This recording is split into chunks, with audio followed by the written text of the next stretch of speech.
Se viene, se viene.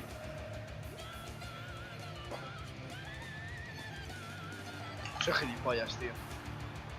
Como Bakayoko, pues. ¡Hostia, qué gol! ¡Hostia, qué gol! Grábalo. Voy. Dios.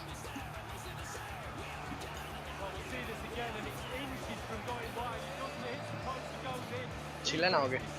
No.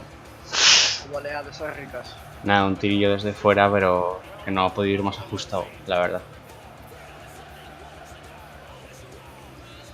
Olmico, qué belleza.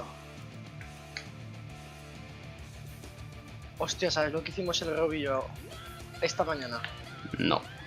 Sacamos de córner, le llega Luis Suárez, le da de chilena y la manda a la escuadra de tal forma que le da el palo.